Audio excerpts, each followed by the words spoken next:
Hello, and welcome to Arts and Entertainment. With Chris and Randall. I'm Chris, I'm Randall. and welcome to the show. Today we're going to talk about adaptations, film adaptations, particularly theater that's made into film, works of fiction that are made into film, and comic books that are made into film. When do they work? When do they fail? And why and how does this happen? Why is some things more successful and some things aren't? We're going to take the deep dive, but before that, as always, please like us because we're very insecure. Comment because we really want to know what you have to say. Subscribe to us because we want to see you every time we put out content, and share because I bet your friends would really like to join in on the conversation. Hey, Randall, what's the best way to reach us, or what's one of the ways to reach us? Well, just check our website first of all, chrisandrandall.com. And yeah, our Facebook page is a good way. Arts and Entertainment with Chris and Randall is our Facebook page. That's fun. Yeah, we want to know what you think, especially this week's episode. It's kind of timely. So anyway, just this week, a Broadway Tony Award-winning musical came out, and it was pillared by the film critics, and it lost a lot of money. It was called Dear Evan Hansen, and it only came out on Broadway a few years ago, and it won a Tony. And there's a movie coming out, I think, next week or this week. Everyone's excited to see James Bond. Are you excited to see James Bond? Sure. And it's getting good reviews already, and it will probably make a lot of money. And the thing that James Bond shares with Dear Evan Hansen is it's an adaptation of these short stories written by a man named Ian Fleming. So there is good, successful adaptations, and there are disasters. And again, I did some research, and in the last 20 years of Oscar, there's a section in the Academy Awards called Best Adapted Screenplay, supposed to an original screenplay. And half of them in the last 20 years, half of the best adapted screenplays have been adaptations of novels. And then two of them were adaptations of plays, and one of them was an adaptation of a short story. So you do see that sometimes these books, these plays, these short stories, they get Academy Awards. I was looking at the top 20 highest grossing films of all time. 6 of them are comic books, all of them based on Marvel Comics. 4 of them were based on 2 novels, either Harry Potter or Jurassic Park. So whether you're looking at it from an aesthetic standpoint, Randall, or a financial standpoint, adaptations are a real big part of film going and filmmaking. So why do you think, just curious to know, what do successful stories, why do you think there's such a desire to do them, to make these? You know what I'm saying? I'm not saying that Hollywood isn't creative. I'm just saying, why do you think... It's just about making money. I mean, something's been a huge success in another medium. It's like, of course, you want to piggyback off the success of that. Do you think ever there's also just people who saw a book or a play or a comic and they said, "Man, I love this, and I work in film, and I just want to share it with the world"? I mean, I know Ron Howard really fell in love with the play Frost Nixon, and he championed that. I know Rob Reiner fell in love with the play A Few Good Men. I know there are people. I know Jon Favreau was in love with Ironman and really, wanted to make the movie. So I think there's definitely people who work in film. Would you say? Yeah, that's true. I mean, there's something fanboy-ism. There's something about, and you see this from the birth of the cinema. Even there's something about the cinema, about video, that lends itself to people wanting to remake other works, and it's something you definitely notice all throughout the history of cinema. I mean, it's not the kind of genre like novels maybe are different, right? I mean, people want to write an original novel. Like, I want to write a novel because I love another novel so much, or I want to write a novel because I loved a comic book so much, or I want to write a novel because I loved a movie so much. I mean, yeah, once in a blue moon, you will get a Wicked. I was just reading for this show, Gregory Maguire, who wrote a book based on the Wizard of Oz, the Wicked Witch. But 99% of all novels that are written are like, I want to talk about how hard it is to be living on a range in 1870s Nebraska, or I want to write a book about my alcoholic father and what it was like to come up raising in the 1950s and make it a veiled. But my point is, you're right. Most people who are writing, they're not writing to think, man, what a great movie. What I really love is movies. Yeah, I mean, remaking stuff is like it goes way back to the early days of Hollywood. It's probably something about the medium. In the early days of Hollywood, they would remake the same movie like, I don't know, like every 10 years or so. I mean, like Oh yeah, I mean, they're still doing it, obviously. I mean, Ben-Hur was remade, like, I don't know. How many Ben-Hurs do we have now? 3 or 4? I'm not sure. too many. And we should definitely do an episode about Hollywood's love of remaking films. And while it loves remaking films, it also loves taking popular plays and movies, and now even comic books, and making them into film. And I guess my question to you is, overall, what do you think are some of the biggest challenges to cinematic adaptations, just in general, not specific to the genre? Do you think it's trying to get the camera involved in the storytelling?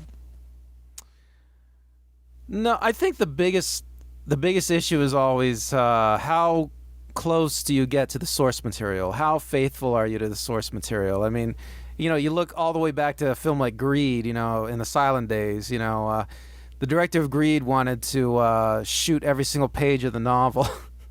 I mean, that's what he's literally said.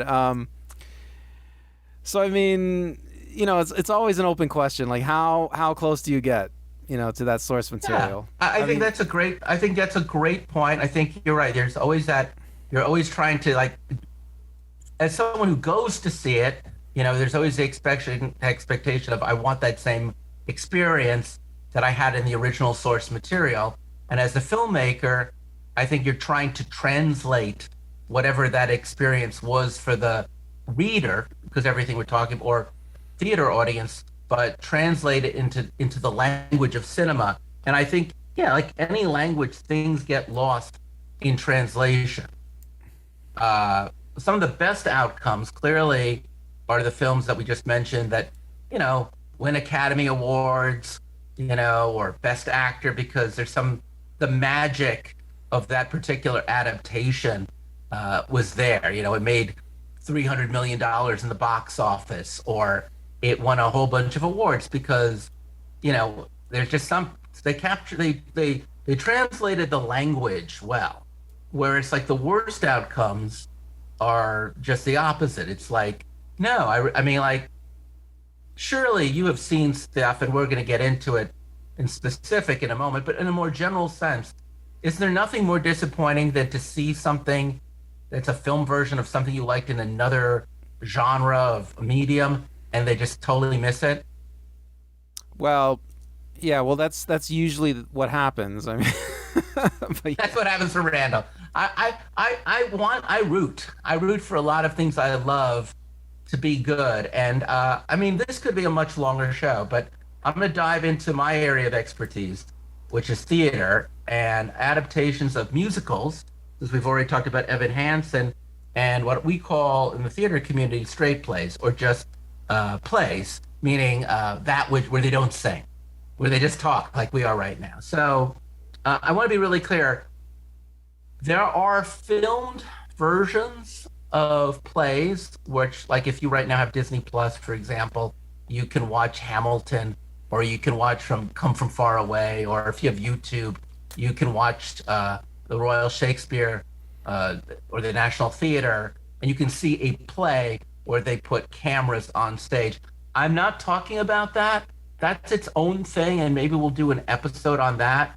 I'm really talking about when you take a play or a musical and you make it into a script, and you bring in a camera, and you bring in actors and a sound stage. And I think one of the things that you really see a lot in like straight plays, not musicals, is that plays are often about internal conflicts and the drama. And you really notice this a lot in Shakespeare. I'm not the first person to say it. The drama is in the language, and whenever you see a stage play, and you've seen quite a few bunch of stage plays, right, Randall? Okay, yeah, sure. You know, the laws of physics and physicality correspond to the audience. So what I'm saying, the people on stage, they may look a little bit bigger than you because they're on a stage and you're sitting down, but you know, they're roughly the same height as you. You know, as opposed to like in a movie where all of a sudden my face would be the size of a truck. And the laws of physics. I mean, yes, if you were going to a production of Peter Pan, you could maybe put someone on guy wires and they'd fly. But for the most part, you kind of know there's just a limitation to what a real human being can do visually, movement wise, in front of your face before you start going, well, I see even if you saw Peter Pan, right? You'd still notice the wires in Peter Pan in a production. And that would be a bit of unreality that you would know is unreality versus, say, watching someone fly in a movie. You with me so far? Yeah, you're saying that movies can make the experience larger and more realistic. Well, the camera. You know, a friend of mine who's a playwright says for him the difference between theater and film is the close-up. There's no close-up in a play. A stage play, you know, there might be a pin light. A director may try to focus your attention to something, but when you're seeing live performers on the stage, your eye gets to go wherever it wants to go. Mm-hmm. And there's no close-up. You're going to have to see the actor from whatever distance that particular theater seat allows you to see, you know. And it might be a great seat, it might be a terrible seat, but it's the same physics, as I would say, as me looking at you from a distance. It's you. I don't get to see the big face on you, you know, no matter how bright the light might be. And I can't see you do a lot. So, you know, there's two different kinds of things. There's like what we call on stage, there's expressionism, and then there's naturalism. And naturalism can be hyperrealism, but whether it is an unrealistic, stylized production or it has everything that looks very lived in, there's the suspension of disbelief, which is that because there isn't a camera to zoom, because you can't jump cut, because you're dealing with real human beings standing in front of you, a lot of what's going to happen is going to come from the actor's body, from their voice, from their face, from whatever they can do standing in front of you as opposed to a camera. And one of these great examples of this, I'll start with a musical, is the musical Rent. Are you familiar with the musical Rent? Yeah, I've seen it. You saw the movie or the play? The musical? I think I've seen a recording of the play and the movie. Excellent. So I actually saw the original Broadway production when it came out from like the last seat in the house.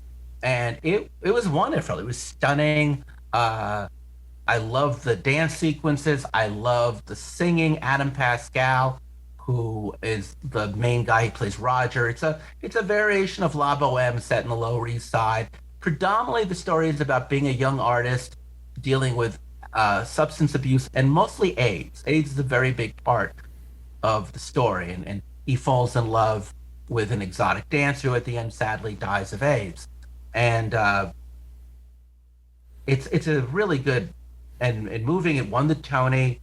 It has that song "Seasons of Love," which you definitely all probably know. It's just a beautiful, beautiful play. I saw the film, with the exception of the actress who played Mimi, who was replaced. It was Daphne Rubin Vega, and she was replaced by Rosario Dawson, who is one of my favorite actresses. Are you a fan of Rosario Dawson? You know, I'm not that big of a fan of her, but Kevin Smith likes her, so she's great. Yeah. Well, so does Cory Booker, apparently. They're dating. She's fun and good, and they shot the film somewhat in New York and I think somewhere in Canada. And they shot it in a real city. There's no sound stage. There's maybe some sound stage work, but they really try to have a lot of outdoor stuff because it is a story that takes place often outdoors.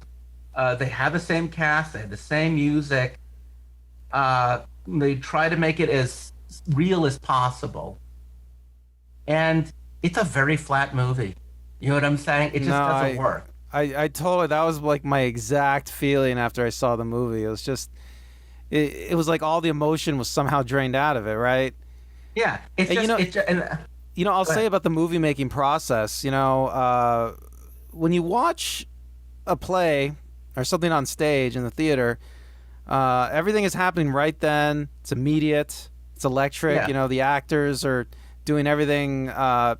Spontaneous isn't the right word, but they're performing the entire thing right in front of you at that moment. No edits, no takebacks.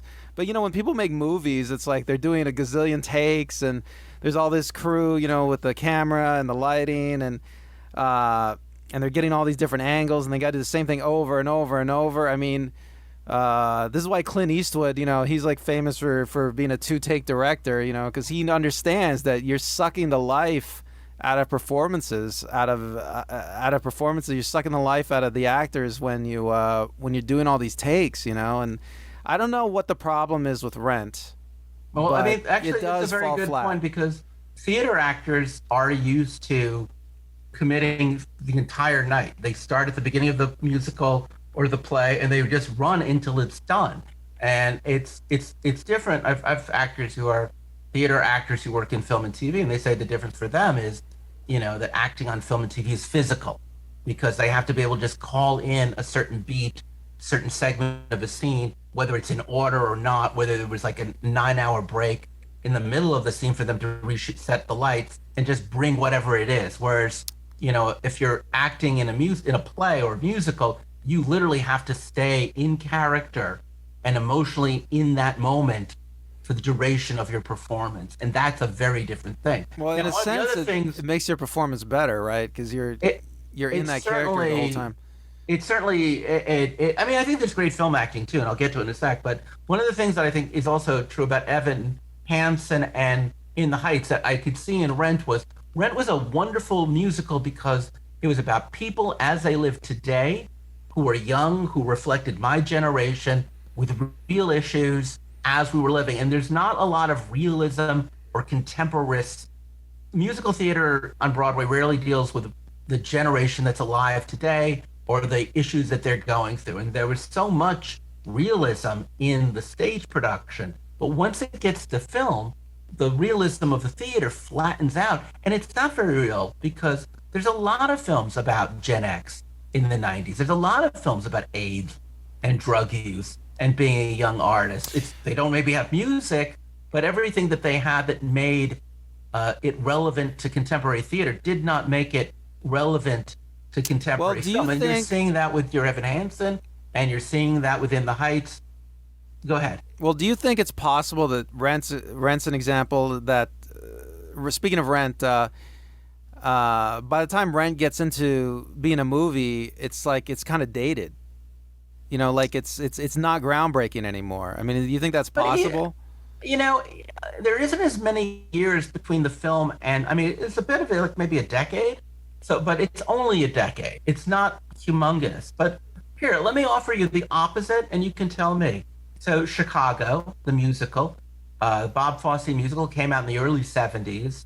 Then there was a Broadway revival of it about almost 20 years ago.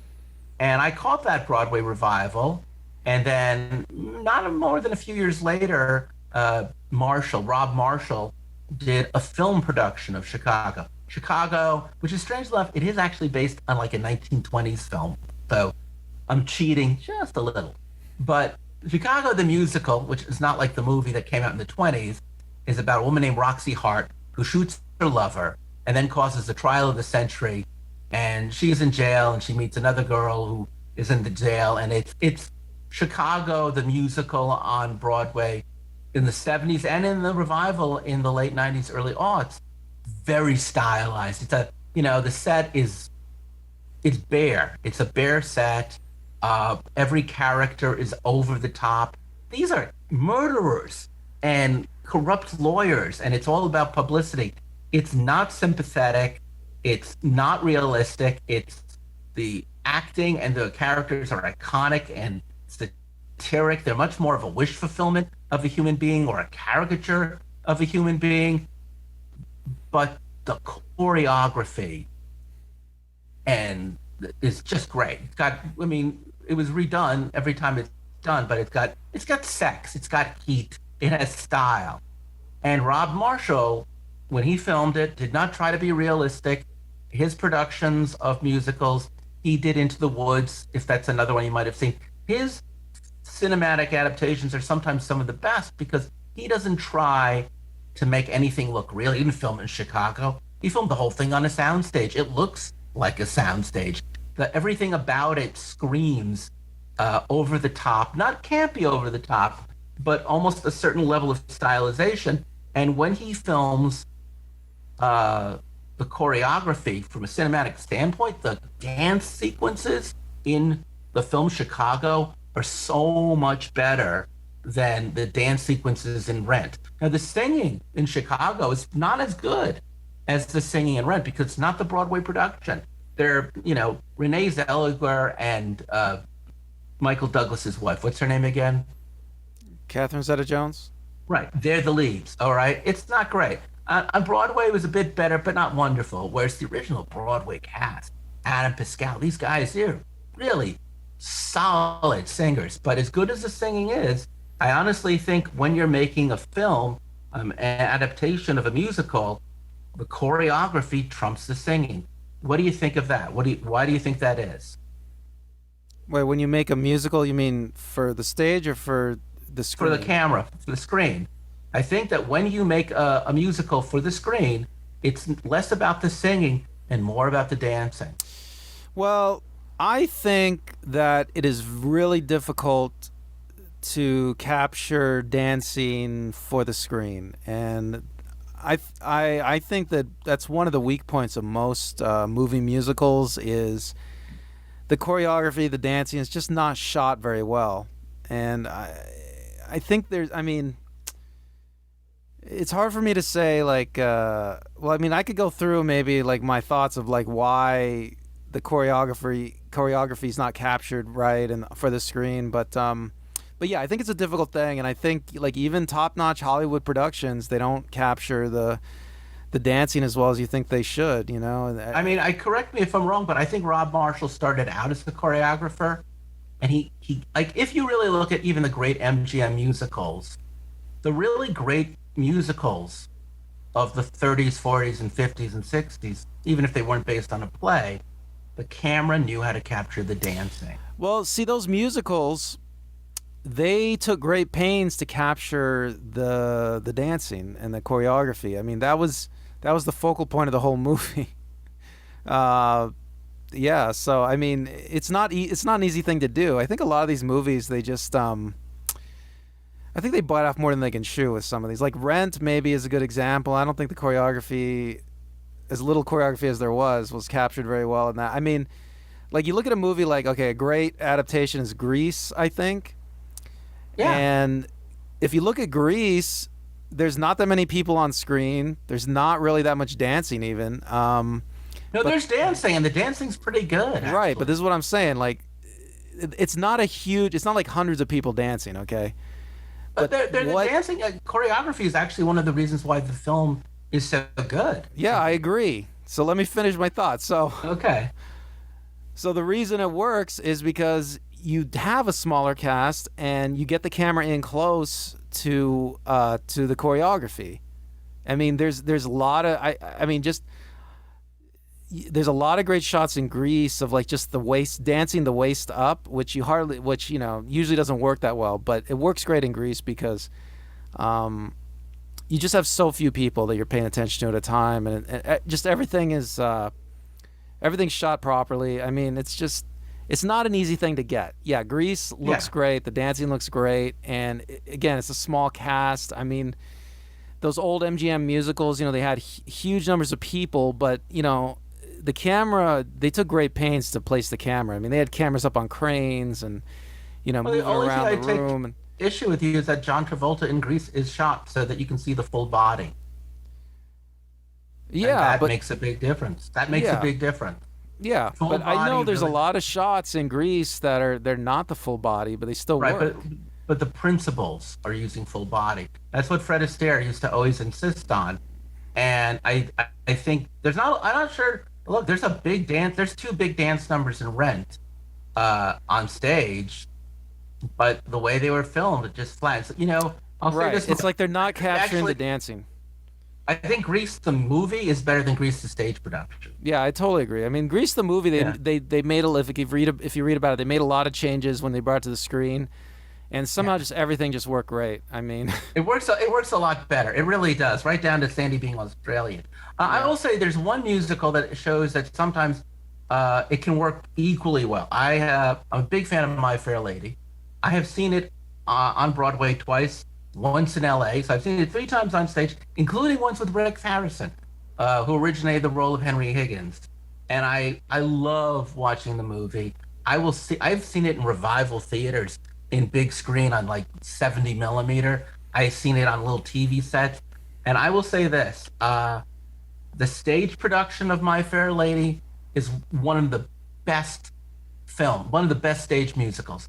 And the film of My Fair Lady is one of the greatest musicals ever filmed. And weirdly enough, they work. They may work slightly different. The experience might be different, but at day's end, the character and the writing in the story, the beauty of the songs, even though Marnie Nixon is the one singing, not Audrey Hepburn. Same when you see it on stage. I don't know what it is, but I think it is a work of art. It's just so rich. It comes in with issues, characters, story, melody, song, dance.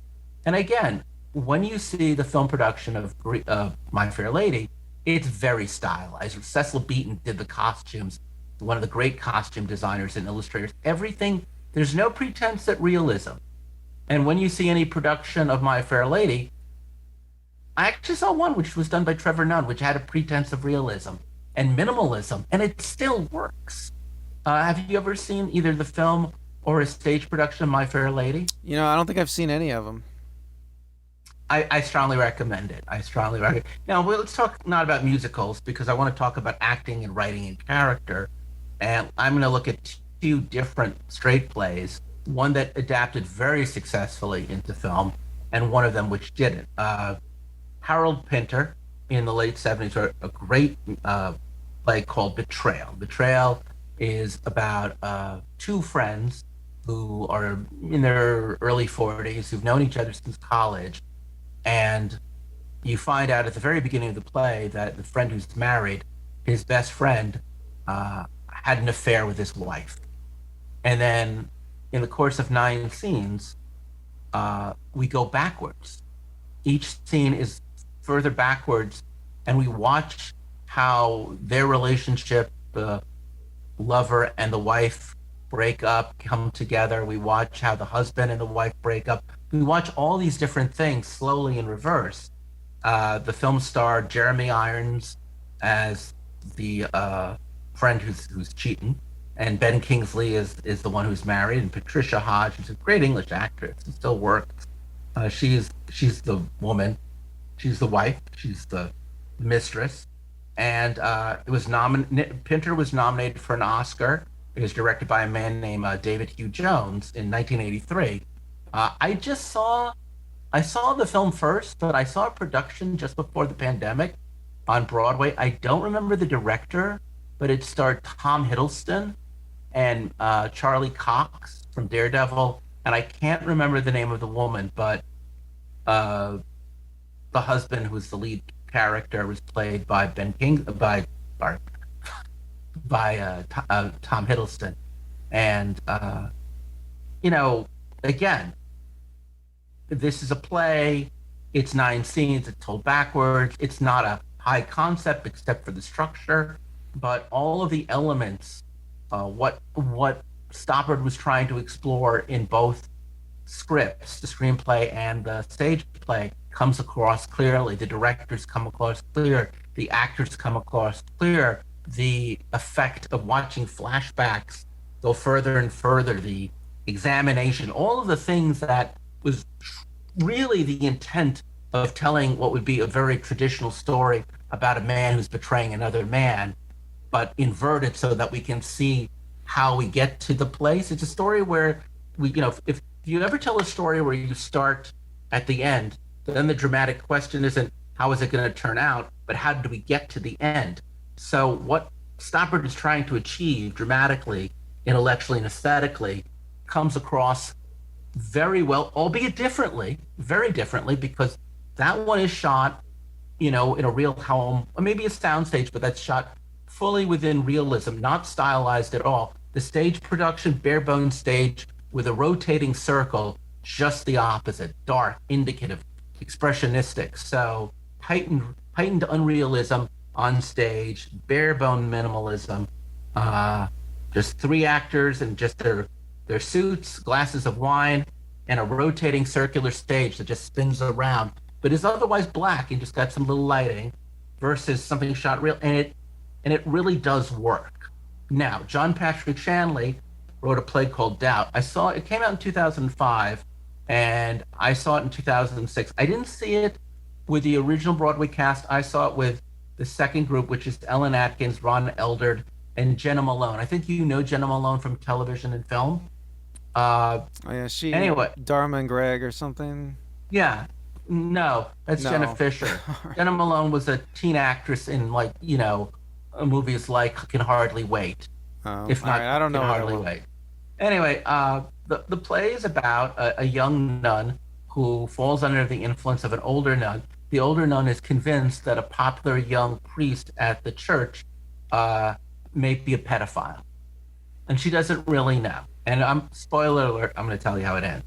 So it takes place in the early 60s, and at the end, the nun does get the priest removed from the school, but there's no conclusive proof that the priest was a pedophile. Maybe he wasn't. Maybe she's the hero, or maybe he was a really good guy who could really help young kids, and she just, based on her own fears, just got rid of him. Hence doubt. She has her doubt. And it ends with the older nun admitting that she doesn't know whether she's done something remarkably good or she's done something remarkably bad, but she has her doubt. It's a beautiful confessional moment delivered by one of the great actresses, Ellen Atkins. I've seen her in so many things. And it feels like a punch to the gut because you don't really know what you've seen, and you leave the theater with no clarity whatsoever. And it's wonderful. And then 2 years later, the playwright, John Patrick Shanley, who won the Academy Award only a few years earlier for writing the movie Moonstruck. He's a solid writer.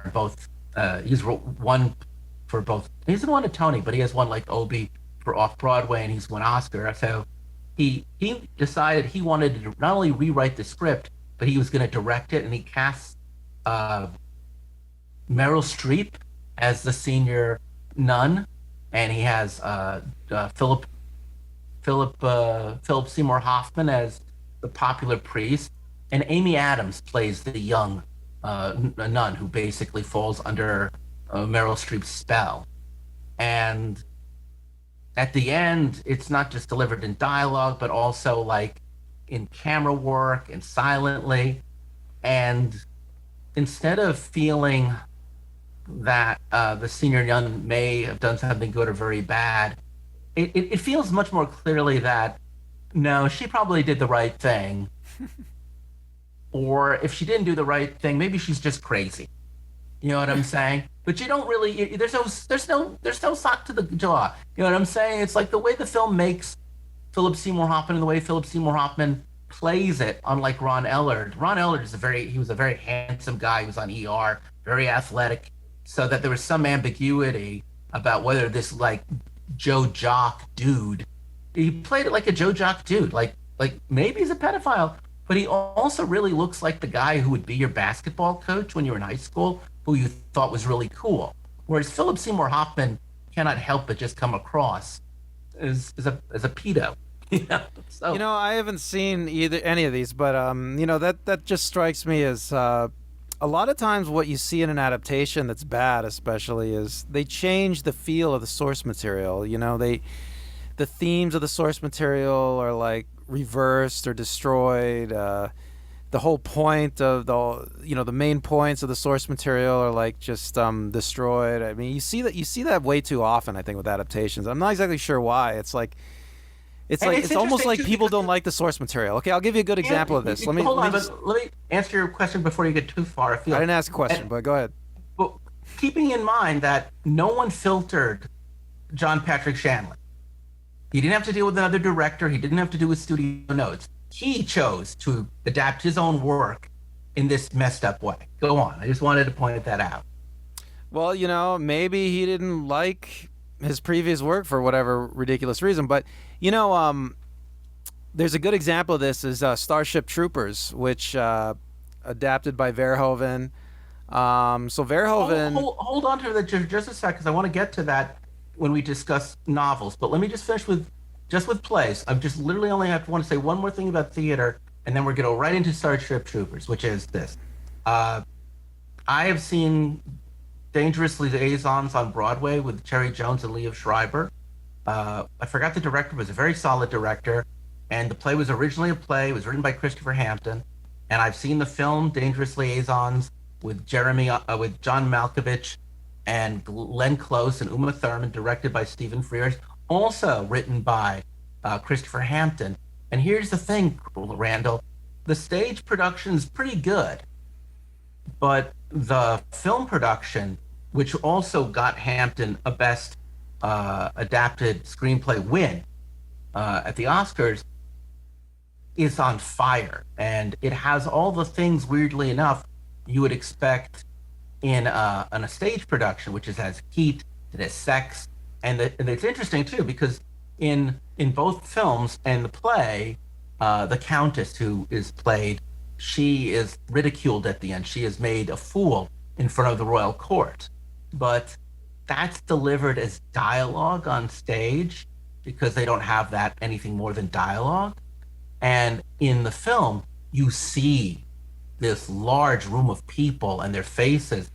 You see the laughing and you see the staring and you see her reaction. And it's just the opposite of what I said about Doubt.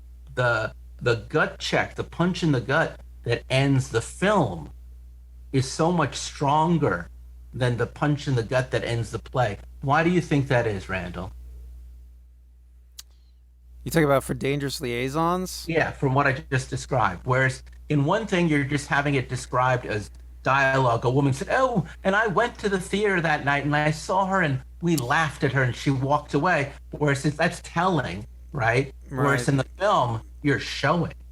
Yeah, true. I mean, it's just the movie Dangerous Liaisons. It's a period piece. There's a lot of great sets. I mean, I remember that last scene. It's like they're in a theater, right? And it's just. I mean, it's a very convincing set. There's hundreds and hundreds of extras. Visually, it's very compelling. I mean, it's way better than a woman just reading something on stage. But the movie has the budget to do that. I mean, I'm sure that if the theatrical production could do something like that, they would have. But but even if they did, it wouldn't be the same thing. I think that is really where there's some things that you can do on live theater that really hits the human mind and the heart. And then there's things that only you can do, as Stephen Frears is a great director. But if you have a great director who knows how to work a camera and understands composition, they can achieve with visual economy what a playwright cannot. So sometimes really the filmmaker is the better storyteller than the playwright, in my opinion. Now, let's get on to adaptations of novels and short stories. And you were talking about Starship Troopers, so hit me. Well, I mean, Verhoeven is maybe not infamous, but I want to say he's infamous for saying that he didn't like the book and he didn't even read it or something. He only read a little bit of it because, Verhoeven, he had a bad experience in World War II, and he's anti-fascist. And, Starship Troopers is possibly fascist apologetics, So they picked the exact wrong director, ideologically speaking, to direct that movie. So that's why the movie is like so completely different than the book. But you know, he did a great job with it. I mean, it's a great whatever Starship Troopers the movie is. It's good. You know, I mean, it's not the book though.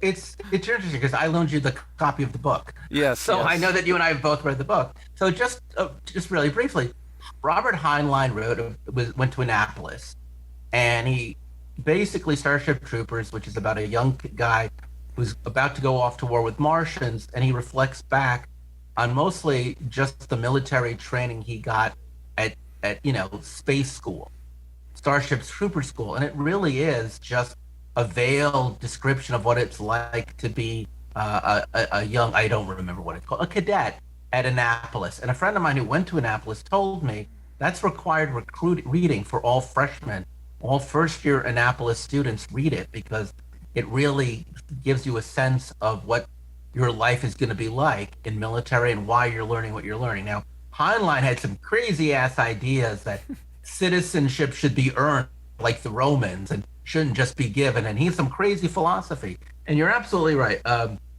Verhoeven was a small child living in the Netherlands when the Nazis invaded, and he saw Nazi brutality up close and personal. In fact, Joe Esterhaus, who was a Hungarian refugee when working with Verhoeven in Basic Instinct, said that he felt Verhoeven's violence, his lack of concern with his violence, is because he saw so much violence growing up under Nazi occupation that inured him. So yes, it is interesting what an FU. I really think that the movie is a giant FU to the novel. And folks, read the novel. The novel's a lot of fun. If you like military sci-fi or just good military storytelling, read it. It's super good.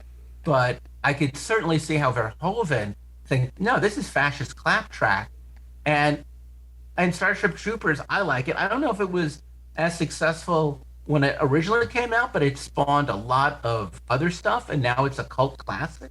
So it's very funny where a movie goes so. It's a great example of when they don't adapt a film well, and it's even better because they didn't adapt it well. So if Well, that is what yeah. makes, if that is a good adaptation of a novel which is not good to the novel, I was asking you earlier before the show, what do you think is a successful adaptation of a good novel into a good film?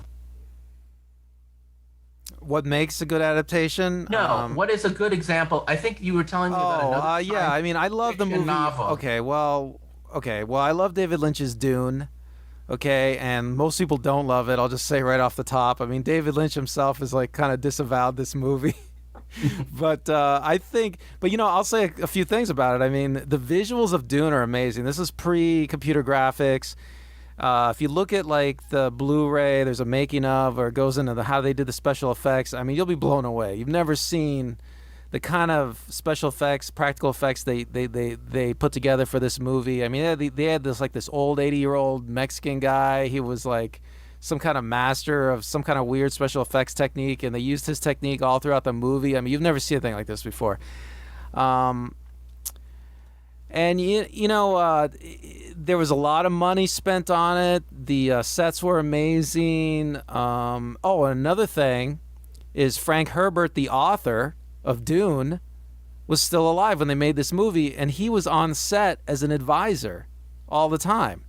And if you read the books and watch the movie, or if you read just the first book and watch the movie, Dune, you will see, I think, that the movie captures the feel and the themes of the book like perfectly. It's maybe there's some things that aren't like totally faithful, but I think in terms of like capturing the feel of the book and the characters, it's spot on. I mean, and you know, all the sets and all the visuals, it all contributes to that. I don't know, it's an amazing adaptation, I think. Well, I know and you know, you could compare it to Sci-Fi's adaptation, where like I remember when Sci-Fi's adaptation came out, it was a miniseries, and a lot of people raved about it. But I mean, honestly, it's terrible in comparison, I think. I had a friend who really loved it, and I'm really excited to see the new version. Yeah, I'm excited to see the new version. Yeah. So, I mean, I know your training is in fiction writing. You had some very good teachers at SUSC. And I think you can honestly say that Dune is certainly an example of of good writing, right? The novel Dune is a well-written novel. I don't know. You've obviously never read Dune. No, I Dune is never have. Dune is an extremely hard book to read. Herbert's writing is, he uses a lot of long sentences, a lot of kind of circular sentences. It's not easy page turning kind of reading. So But it's no, it's rewarding, right? I mean, you enjoyed the novel. oh yeah, yeah. Well, it's just because there's a lot of dense information that Herbert is trying to illustrate, trying to pack in there. And I mean, he uses a lot of techniques to pack this density of this world into the books. And even after writing like whatever it is, 1,000 pages, I mean, you almost feel like you need a little bit more to understand what's going on. And actually, he did it that way. Herbert had wanted to write 3 trilogies, and he never finished the last trilogy before he died. So there's like hundreds of pages, and there's a mystery. Oh God, Chris, in the 7th novel, there's a mystery that ends in the 7th novel, and Herbert died, and no one's ever gonna know what the. But certainly, it's a good example, of what a complicated work of real writing is, and that they could make any of it work in cinema. That's very impressive because, that's more of the challenge. There's a book by Jonathan Tropper, nowhere nearly as epic as Doom, called "This Is Where I Leave You." It came out about 20 years ago. Not even 20 years ago. I'm looking it up right now. It came out in 2009. Okay. Well, anyway, it came out in 2009, and it's about a Seder, and not a Seder, a sitting Shiva. Sorry, look at that. Jewish family in Westchester, grown-up children. They sit Shiva with their mom over the weekend, and it's not a lot of plot. It's really just a character-driven story about a family getting to get back in touch with each other as grown-ups over a weekend at their mom's house. And it was made in 2014, 5 years later, into a film. It was directed by Sean Levy, but the adaptation was done by Jonathan Tropper, the novelist. And it is pretty amazing to me how much the book and the movie, which are not either great, they're just very good, how much the movie really brought in what made the book so special. And when you watch now that I've seen both a lot, I can't even remember now what was in the book and what was in the movie, because it was the two really feel like just basically almost like an audiobook. And to me, that's kind of fun, because I think that novels are really tricky because, right, the action often takes place in the mind of the character.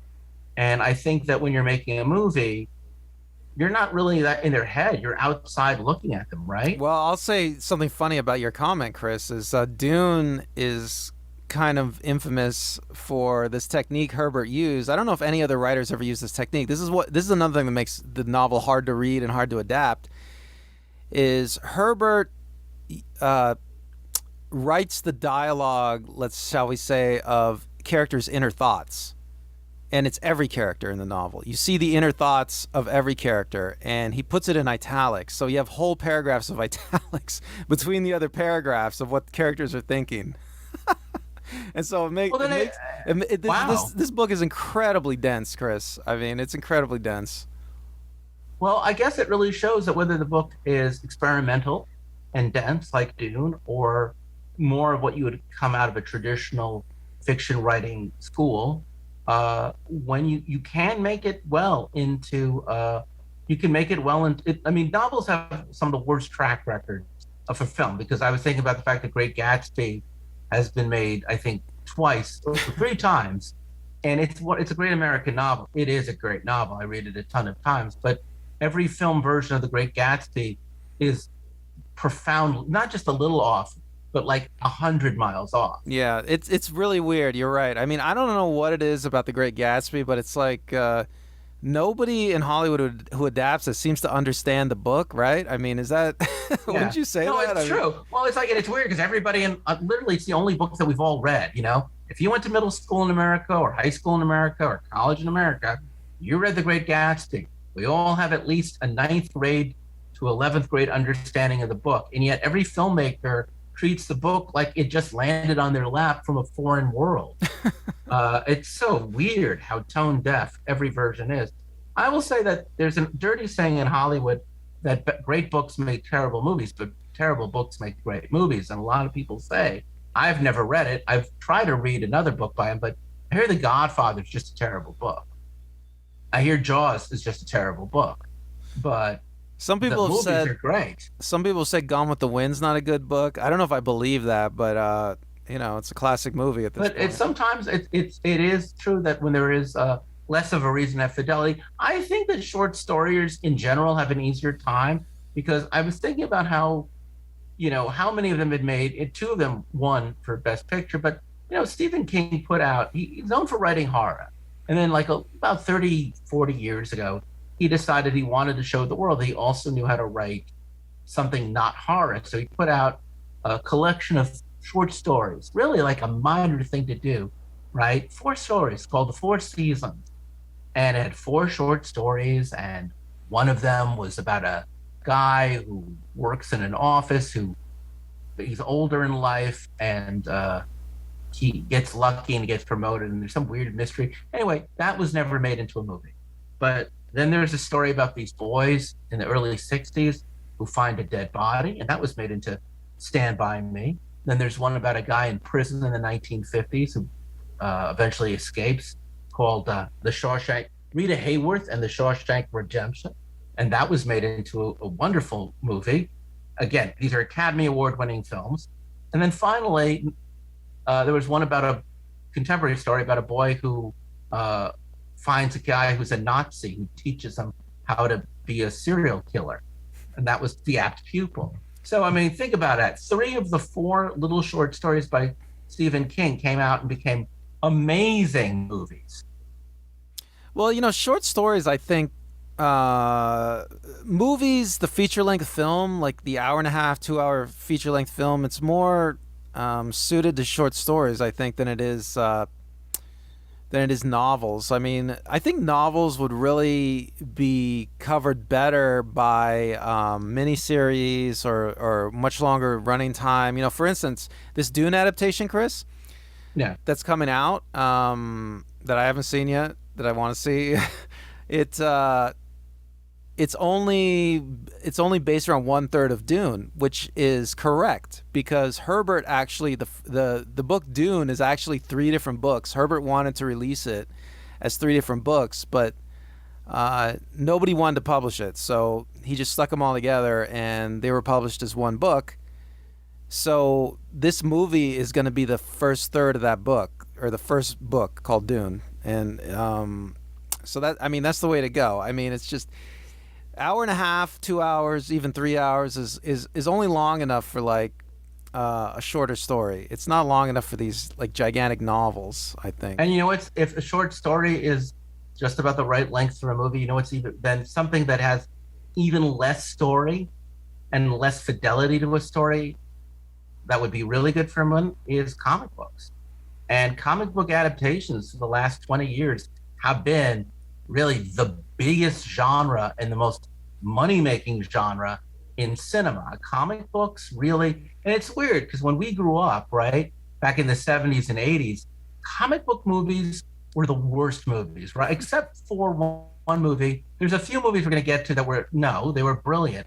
But you think of the Howard the Duck movie, which was one of the biggest bombs, or the Punisher movie, the first one, or there was a lot of cheesy, low budget, terrible. I mean, for the longest time, I would argue, with one exception, which we're about to get to, I promise, it really wasn't until Batman, Tim Burton's Batman, that Hollywood really was going to start getting a little bit serious. And I'd argue it's really not until maybe even the beginning of this century, again, we'll get into that in a moment, that comic book movies really became a legit, fully funded genre where, It didn't matter whether you were Marvel or DC or independent. You were going to throw your money, you were going to throw your talent, and you were going to make some great stuff. So I think that we've talked about Watchmen, and Watchmen's a good example of this because anyway, you love Watchmen. Let's talk about Watchmen because Watchmen. We've done a whole episode, folks. Go back. 2 episodes on Watchmen. Watchmen. So this is going to be a little bit shorter, but I want you to talk about how Watchmen is one of the greatest examples of comic book adaptation done right, and not even to talk about the HBO miniseries, just comic. Well, I'll just talk about the movie. I mean, you can get like a director's cut version on DVD or Blu-ray or whatever. So I was at some sort of years ago when the movie was circulating. You know, one of the writers did some kind of Q&A after a movie, and I was there in the room. And he said when he wrote Watchmen, the screenplay, all he did was take out his old comics for the Watchmen, and because he was a big fan, and he just wrote all the dialogue from the comic into a screenplay form, and then he slightly edited it. So yeah, when you watch the Watchmen movie, it's like exactly like the comic book. And a lot of people, a lot of critics, they complained about that. They said, "Oh, you can't make an adaptation that's too faithful. That's the problem with the Watchmen movie." But I don't think that's a problem. And another thing that he did, okay, with the Watchmen movie is he improved the ending, quote unquote. Okay, so I'm sure that there's a lot of people that take issue with that, but I firmly believe that the original comic book ending from the Watchmen is not a good ending, and he changed it, and I think he made it better, much better. And yeah, I mean, and I think you're talking about like when did these comic book adaptations really break through? I mean, Watchmen's maybe a little late. I mean, there's Superman, there's Tim Burton. Watchmen is kind of really perfect because Watchmen comes out at the beginning of the century, right around the time where everything is now. It doesn't have to be a superhero that is a household name. It doesn't have to be a superhero team. It can really even just be a cool graphic novel. There are no real stars in the movie Watchmen. There is not a lot of familiarity with general audiences, right? Watchmen was a comic book I read by buying it in the comic book shop, whereas most superheroes, you grew up reading them as a kid. That was a good call. And I want to say, I think one of the things that really has always been an issue, we keep on talking about this with visual depiction, is that comic books exist in a very flat, stylized reality. So I think it's very challenging to translate them into film. In fact, a really good example of this is actually Dick Tracy, which just uses the 5-color palette of a Sunday Funnies. I forgot the Italian guy who was the cinematographer, but it was directed by Warren Beatty. And while the movie has issues in story and in many other things, visually, it's quite beautiful because visually the cinematographer, the costume designer, and Beatty and the production designer really do give you the reality of Dick Tracy. And whether you like the film or not, it would really be a terrible film if they had done any other kind of look. Yeah, visually they really tried hard to get a good look on that. I mean, Popeye too, actually, but you're absolutely right, and that's something that even if they're cult classics now, the reason we are even talking about them is because they understand that you have to find the objective correlative in cinema. What kind of comic books are so weird too, because I don't know if you know this, Shanley had one version of comic book writing, which is he would write a treatment, send it to his artist, describing roughly what was going on as if there was a camera with just a few key lines of dialogue, and then the artist would write the sequence as they visualized it, and then he would write the dialogue. And then some people now will just write a script with dialogue, but they describe for the artist like there's a camera. But comic books really are cinematic. You know what I'm saying? Like what do you call that in filmmaking? Storyboards. I mean, there's a lot of similarity really between comic book writing and art and screenwriting and storyboarding and filming. And what's kind of cool about Watchmen, I would argue, is I think Zack Snyder really got that. Yeah, well, Snyder's great. I mean, I love Snyder's work, all the movies he's done. I mean, I could, We're I gonna could, get just I just want to say though, like, maybe like visually speaking, it was the movie that really nailed like translating the look of a comic book to the screen was Sin City. Do you remember that one? I think it's great. Frank Miller, who had done a lot of stuff with Daredevil and Batman and Robert Rodriguez, really get it. And they again, it's very stylized, and it works really well. They're both like Watchmen, dark and broody. They really understand what was being done. Yeah, I like Sin Yeah, I City. think before then they had made a movie 300 based on you reminded me because you mentioned Frank Miller. It's another Frank Miller work, and they tried to recreate like panels from the comic book, almost using the comic book as a storyboard. I think the 300 might be the first time they really tried that, but Sin City was like the real success in this aesthetic sense that they really used the comic book as a storyboard and they just completely nailed it. I mean, Yeah, and and and I think that was so Watchmen was like a turning point in taking source comic book source material seriously, but Sin City was like a may have been a turning point in taking like the just the literal comic book itself frame by frame seriously. yeah, it's important to remember that in comic books, unlike movies, the fight sequences are pretty short. There's And there's very little comics, fighting in actual there's actually comic very books. little comics, and it's interesting too because in movies, the characters don't really spend that much time in superhero costume. They spend more time in their alter egos or in non-fighting modes. There's really a lot of character work.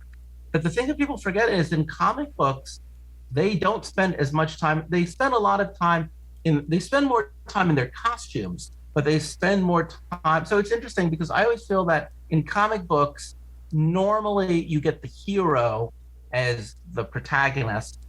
And a lot of the times, I think in films, you get an alter ego who takes on the role of superhero when the time comes. It's interesting because I forgot to mention in the musical, the emotion has to be so heightened that the character has to sing. And sometimes that translation doesn't work well in film because they're singing, but you didn't feel the emotional arc that brought them to the boiling point. And in a superhero movie, it's identical in that the call to action has to be so emotionally compelling. They have no choice but to drop their normal identity and take on the role of superhero. And I think that's why, in many ways, that comic book movies almost have the same level of stylization as a Broadway musical does. It's probably why they sometimes make them. And I also think that one of the things that you really think about when you look at comic books is uh, the characters really do need to be fleshed out for film. You know what I'm saying? Unlike a novel, unlike a play, the characters, as you said earlier, are a little bit more nebulous. So there's more room to kind of fill in, right? Who is the man behind the hero, right? What is the woman behind Wonder Woman? What's the man behind Batman, right? You mean they have more time to flesh out the character in a book? You mean in a comic In a, book or in a a, in novel a or? movie, normally the movie is going to bring a bit more dimensionality to the character. Sometimes I think in a play that gets adapted into a movie, or definitely into a novel that gets adapted into a movie, you lose some of the three dimensionality of the character because those things really serve character well. But often in film, to make the character more than just someone in a suit, they really do stuff to make that character more three dimensional and more human. A great example of this is Tony Stark. I don't know, did you ever read Iron Man? No, I wasn't. I didn't read Iron Man. He was fun. I love the comic book, but he was kind of a flat character, except for the fact that he had been an alcoholic and a ladies' man and a gambler. He just seemed like a bunch of Hugh Hefner, Howard Hughes like elements, which is what Stanley was trying to do. But he never felt that cool or relevant. But then when Robert Downey Jr.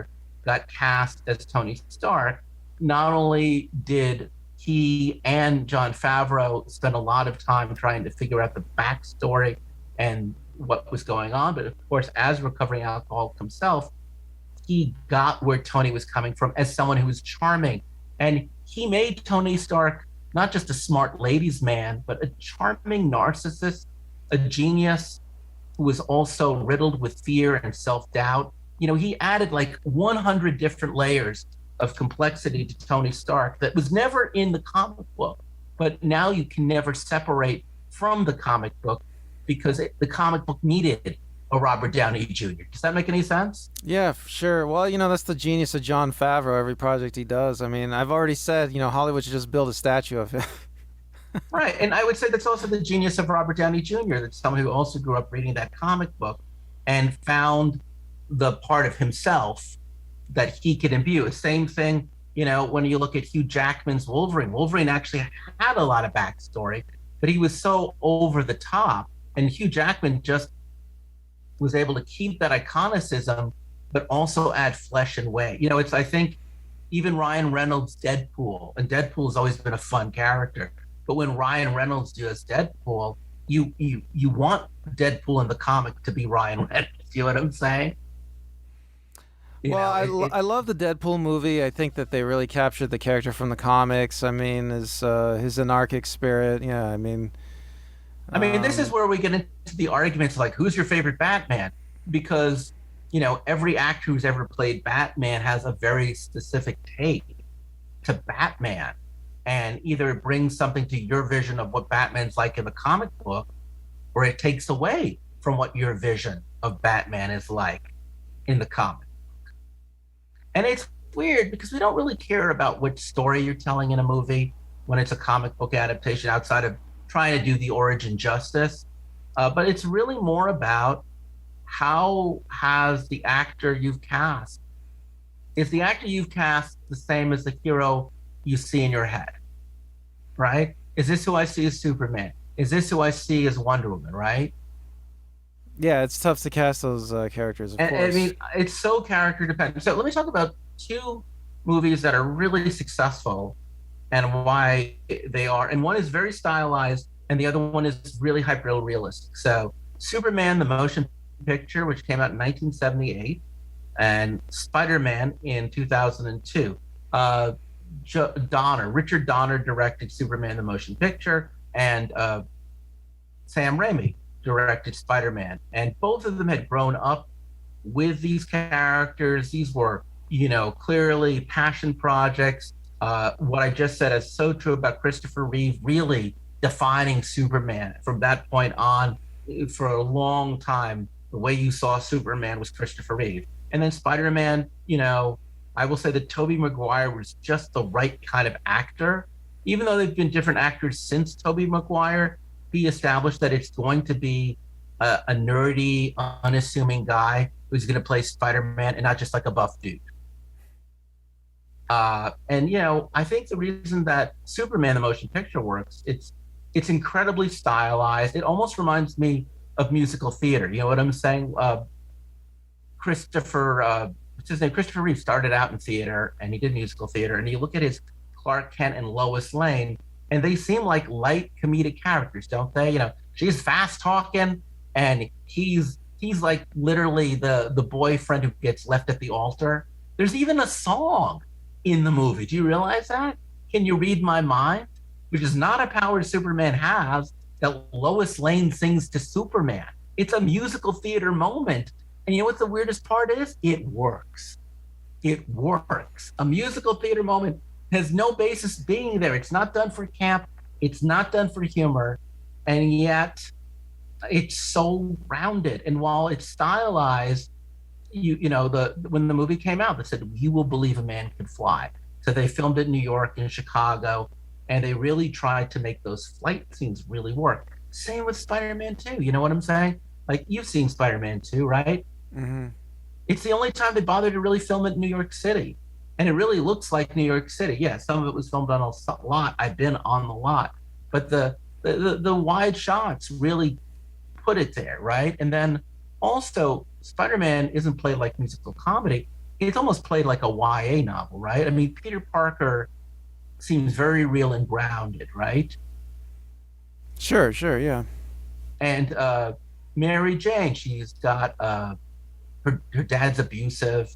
They live in Queens, and they're just looking to get out, and graduate high school, and go to college and move on their own. Even the villain kid, it's who plays the Green Goblin, whose name I can't remember even though I should. What's his name? The actor who plays Ned Osborn. The Green Goblin. You talking about Defoe? Not Willem Dafoe, his son, but yeah, Ned. I don't remember. You know, he's right now being banned. He was in Freaks and Geeks. He played James Dean. Oh, James Franco.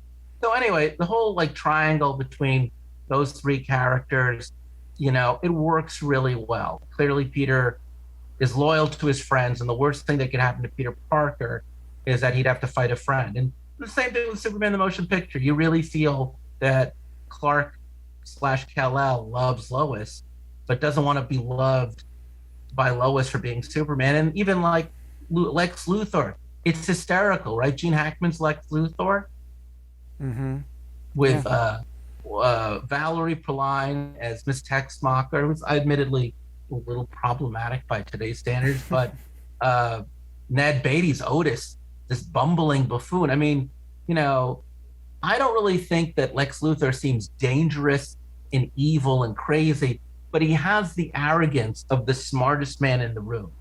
And the arrogance of the smartest man in the room, yeah, that's Lex Luthor from the 1950s. You know, the one who's mad at Superman because Superman broke into his lab and caused him to lose his hair. You know, whereas Willem Dafoe plays a man who goes crazy in trying to make something, and Dafoe does crazy really well, and it's wonderful.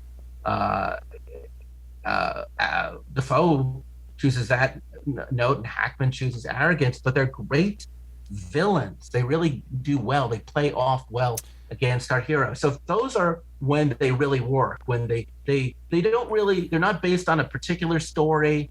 They do the origin, but once they do the origin, they do really character exploration. And by the end of the story, it's an origin story, and that you know they're going to moving forward. They're going to be Superman. They're going to be Spiderman. So here's an example of when they both fail. Batman versus Superman, directed by Zack Snyder of Watchmen fame, and Spider-Man 2, directed by Sam Raimi, again with the exact same actors. Well, you know, when you were, it's funny because when you were talking about the movies you loved, I was struck by a certain kind of formula that they used, which is going back to even the original Superman movies, which is you give Superman a villain played by an outstanding actor, like Gene Hackman, you know, the General Zod, you know, I mean, I forget, those three actors that played the... Terrence Stamp played General Zod. Those are three... Michael Shannon, yeah. Those are three powerhouse actors they found for those roles, you know, and I mean, that formula was used in a lot of these successful comic book movies, but you look at, like, Spider-Man 2, and what's the other one you mentioned? Batman versus Superman. Batman versus Superman. They didn't use that formula because they have Batman versus Superman. You know, it really helps, I think, you know, to have a villain played by well, the villain, an interesting villain played by a strong character, a strong actor. If memories, there's two villains in it, but the only one I remember now is Jesse Eisenberg's Lex Luthor, who could not be further from Gene Hackman's Lex Luthor. You know, Jesse, he plays him as like he just on The Social Network, so he almost is playing him like just an evil tech genius man boy with a weird laugh. Yeah, I don't know if Eisenberg is a great actor, but he seems to have been typecast, and so he's good at that particular role, and it's not a good role for that movie. I mean, Mark for Lex Zuckerberg Luthor. is not Lex Luthor, and it just makes him seem stupid. And I know there's another villain in it, but I don't remember because it's about Batman fighting Superman. It's technically a sequel because it comes right after the first Superman reboot movie where he's destroyed much of Metropolis. So Batman thinks that maybe Superman needs to be checked. But at the end of the day, it turns out they both had a mom named Martha. And that's absurd, you know, and terrible. And poor Amy Adams, she's once again in this movie. And it's shot like Watchmen. Everything is dark, which doesn't work for Superman. It's way too much darkness. Superman's costume is way off. Batman's costume is way off. Ben Affleck gives one of the most flattest versions of Batman that anyone who's ever played Batman. I mean, literally, Adam West at least is a funny Batman. You know, George Clooney somehow, even if he didn't think he did a good job, as Batman did a better job than Ben Affleck. Yeah, I I'll don't say think Henry Cavill is bad as Superman. I just don't think he's got anything to do as Superman. yeah, he's I think I've read some stories about him like trying to fight for better scripts and better part. I think he's out as Superman now, but I think he was as an actor. He's right. They never gave him enough to do in these movies. You're right about And that. I think that unfortunately Zack Snyder treats it too much like Watchmen, and he goes to the same well. He doesn't understand what the Superman world would look like, and he doesn't even really understand what a Batman world would look like. And his over reliance on one aesthetic take. And I love Zack Snyder, but in this movie, he's a one-trick pony, and it's the wrong trick. And the same thing with Spider-Man 2. Because Sam Raimi comes in with all the things I just said that were wonderful. But do you even remember the villain of Spider-Man 2? I don't know. Is it Venom? I don't know. No, the villain of Spider-Man 2 is now the Green Goblin's son. It's Oh, James wow. Franco because it's a proper sequel in that it is really the sequel of what happens when you kill my dad. I will revenge him. And now they're in college. They're no longer in high school. And you would think that by following the same stuff, but as you said to me when it came out, it had too much going on. It was too much of a soap opera. It had both of these things fail. Batman and Superman versus Superman and Spider-Man 2 fail because at this point they are so far from the source material. They're so far from what makes the work that they've become soap operas and melodramas. And now the villains are confusing, unclear. Visually, there's way too much going on. And it's the kind of thing that comic books are so economic, right? Comic, you only have 22 pages to tell your story. Even if it's going to continue to the next month, you have to make every single page and every single panel move the story forward. And you have to always remember what it's about. It's about the hero, the villain, and the objective. And it's so clear. And that both of Batman and Superman and Spider-Man 2 are so bloated, right? Because they have all the problems of a successful sequel, which is they're going to do what they did in the last movie, but they're going to do it on 10. And I think it works when you're doing a Fast and the Furious movie because Fast and the Furious is not based on anything but Fast and the Furious. So there's nothing to get away from in the source material. Yeah, I'm not saying every sequel to every Star Wars movie is great, but at least every sequel is based on one good movie, which is the first Star Wars movie. Whereas Batman versus Superman and Spider-Man 2 aren't based on Superman the Motion Picture or Spider-Man 1. They're based on the comic books that we loved so much. We were willing to see these works. And that's Well, you know what's my funny take. is, everything all your criticisms could probably be leveled against Tim Burton's. I think it's Batman Returns, his Batman sequel to his Batman movie. It had the same kind of problems. Yeah, And I think you're correct. So, and it had the same kind of problems like what 10, 15 years earlier, but and no one learned think, anything. But I think those are good films, despite their brilliant mistakes. But at least there's something about them that does have a foot in the comic book. So maybe not every issue of Batman was great, but that's fine. It was Batman enough. I think just to sum things up, which is that obviously Hollywood is always going to do adapted works. It comes with a built-in market. People want to see their favorite novel or comic book or play done into a movie because then maybe they can see it again, or they can see what it looks like in 3 dimensions, or there's an expectation that somehow magic will strike and you're going to get to see something you love in a new way that has the great elements of the old work plus whatever magic film can bring to it. And sometimes we dread it and sometimes we look forward to it. Randall, what is your feeling about Hollywood's love of adaptations? Well, I mean, I think Hollywood's just inherently conservative, so if they can like adapt source material, they do it. But yeah, there's something about I already said it, but there's something about people in Hollywood. They like to just remake things. I'm not sure why. And I was talking to you before the show, and we talked about how I think that maybe sometimes it's hard to adapt a work where the characters have any ambiguity. You know, I mean, maybe this is why comic books make the transition so often and so well most of the time, you know, because comic book characters tend to not have as much ambiguity. I mean, they're literally, I mean, they're like the old westerns, right? There's white hat characters and there's black hat characters, right? There's the good guys and the bad guys. I mean, like I'll give you a good example. There's a graphic novel called The Diary of a Teenage Girl, and I think it's one of my favorite books. It's a graphic novel. It's really it's amazing. I mean, there's nothing like it.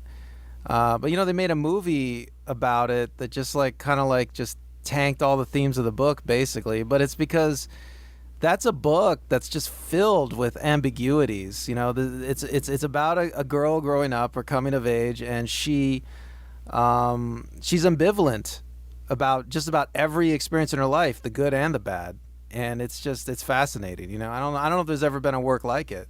Well, But you then know if that's hard to adapt for a movie. You know, how do you right, adapt a character that is ambivalent and ambiguous? You know, you can't almost. and if there's that, if that's what represents in a great encapsulation of when it doesn't work, why don't you end it with a really good story about a guy who wrote a lot about adaptations, which is Wilman Goldman. Please read his book, Adventures in the Screen Trade. He was a novelist and a screenwriter who did many of his own adaptations of his work and other people's work. And what he has to say about adaptation, I wish we had the time to go into, but well, let's finish it with just the story of Princess Bride, which started out as a novel. Take us through this, Randall. Well, okay, yeah, I guess he wrote the novel and he adapted it, right, Chris? Yeah. And the novel is sort of a satire of aristocracy and royalty, especially medieval aristocracy and royalty.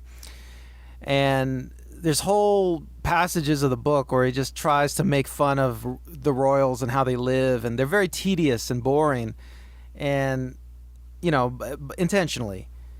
And The Princess Bride came out, and he cut all those passages out. There's almost no royals in The Princess Bride, and he just put in all the exciting adventure stuff.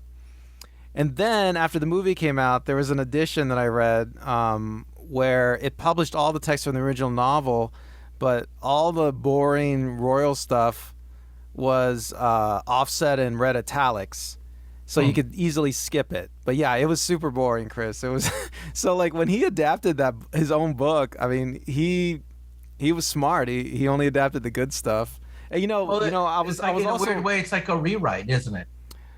yeah, but you know, it's like I don't know. But the thing is, a lot of the themes are preserved. I mean, I don't know. A lot of the feeling is preserved. Like I'll go back to Dune. You know, like Herbert was on the set advising. I think if you read the book and you watch the movie, Lynch's Dune, he preserves the theme, the feel of the book. You know, and I'm reminded again of the Great Gatsby. How we were talking about that. You know, Gatsby wouldn't you say Gatsby is an ambiguous character? He's an Yeah. ambivalent character. I mean, it's hard. Like even at the end of the novel, Nick, isn't he like puzzled by what was on Gatsby's mind? I mean, isn't he confused? I mean, and you know, so you have a confusing, ambiguous, ambivalent character in Gatsby, and no one in Hollywood seems to understand that or can adapt it properly. You know, maybe it's something about the cinema that you just can't capture the inner turmoil in somebody's head. Maybe it's just impossible. I don't know. Well, and sometimes that's for the better and sometimes for the worse. The last thing I'm going to say is uh, early on in the Harry Potter series, when they were making, well, when J.K. Rowling was still writing the books as they were making the films, they brought in novelist Michael Chabon, who's a great novelist, to help her do the screenplay adaptations. She'd also done screen work, and she admits freely that his work with her on the film not only changed the way